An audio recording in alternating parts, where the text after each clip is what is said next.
독일어에서 폭스는 사람을 뜻하고 바겐은 자동차를 의미합니다. 따라서 폭스바겐은 기본적으로 사람들의 차입니다. 1937년에 설립된 폭스바겐은 선도적인 자동차 제조업체로 성장했습니다. 폭스바겐의 차량은 고급스럽고 신뢰할 수 있으며 놀라운 성능을 제공합니다. 시간이 지나면서 폭스바겐은 21세기의 트렌드로 떠오른 전기 자동차에도 뛰어들었습니다. 이 독일 제조업체에 대한 몇 가지 간단한 사실을 알아보겠습니다. 폭스바겐은 잘 알려진 자동차 제조업체이지만 소시지도 생산합니다. 흥미롭게도 이 회사는 자동차보다 소시지를 더 많이 판매합니다. 폭스바겐은 매일 최소 18년 개의 소시지를 만들어 판매하는데 이는 판매량은 말할 것도 없고 제조하는 자동차보다 훨씬 많은 양입니다.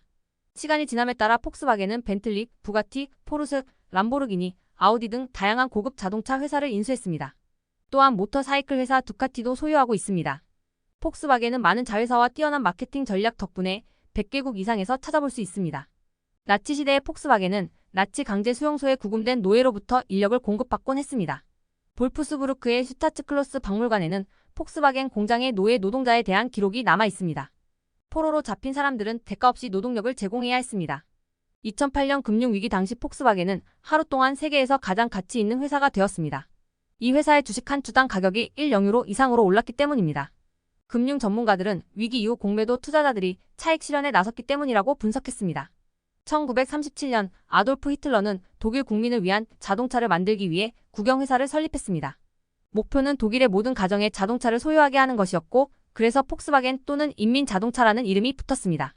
히틀러는 페르디난트 포르쉐에게 자동차 디자인을 의뢰했습니다. 따라서 나치 히틀러 폭스바겐 사이에는 매우 강한 연관성이 있습니다. 1938년에 설립된 볼프스부르크는 폭스바겐 노동자들을 수용하기 위해 건설되었습니다. 현재까지 가장 큰 폭스바겐 회사 중 하나가 볼프스부르크에 있습니다. 폭스바겐 비틀은 수십 년 동안 존재해 왔습니다. 하지만 21세기에 접어들면서 비틀의 인기가 크게 떨어졌고 폭스바겐은 비틀을 대체하기 위해 골프를 출시했습니다. 폭스바겐 골프의 시장에서의 성공을 고려할 때 이 결정은 재정적으로 현명한 선택이었습니다. 폭스바겐은 자동차에 유용한 기능을 추가하는 것으로 잘 알려져 있습니다.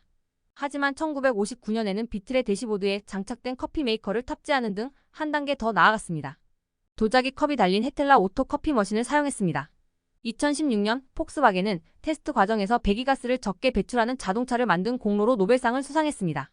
하지만 폭스바겐이 소프트웨어를 사용해 연방 배기가스 배출량 테스트를 속인 디셀게이트 스캔들에 연루되면서 노벨상의 신뢰성에 흠집이 났습니다. 허위 배출 결과를 기록하는 데 사용된 소프트웨어는 디페이트 디바이스라고 알려져 있습니다.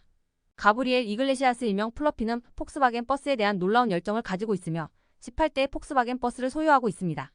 그는 17살 때 $700의 첫 번째 폭스바겐 버스를 구입했습니다. 1950년형 폭스바겐 비틀을 포함한 그의 전체 컬렉션의 가치는 약 $300만 달합니다. 보도에 따르면 캐나다 출신의 유명한 코미디언인 짐 캐리는 고등학교를 중퇴한 후 가족과 함께 폭스바겐 버스에서 살았다고 합니다. 그들은 상황에 따라 캐나다의 여러 목적지에 주차했습니다. 얼마 후 그들은 여동생의 잔디밭에 있는 텐트로 이사했습니다. 폭스바겐은 대부분의 차 이름을 바람의 이름을 따서 짓는 경향이 있습니다. 예를 들어 폴로는 북극의 바람, 파사트는 무역풍, 제타는 제트 기류의 이름을 따서 명명했습니다. 회사 경영진에 따르면 바람은 부드러움, 속도, 고요함을 의미하기 때문에 이런 연상을 하게 되었다고 합니다. 폭스바겐은 세계 베스트셀러가 되기 위해 수많은 시도를 했지만 항상 도요타에 이어 2위를 차지했습니다. 지난 3년 동안 도요타는 폭스바겐보다 더 많은 차량을 판매했습니다. 많은 자회사를 보유하고 있음에도 불구하고 폭스바겐은 전체 판매량에서 2위에 만족해야 했습니다. 전 세계 모든 지역 중에서 중국은 폭스바겐의 가장 큰 시장으로 폭스바겐은 중국에서 연간 300만 대 이상의 자동차를 판매합니다. 그 결과 중국에서 아우디, 스코다, 포르쉐를 비롯한 소수의 브랜드를 운영하고 있습니다. 폭스바겐은 1984년 중국 시장에 진출한 이후 엄청난 성공을 거두었습니다. 폭스바겐이 미국 시장에 진출한 첫 해에는 단 2대의 자동차만 판매했습니다.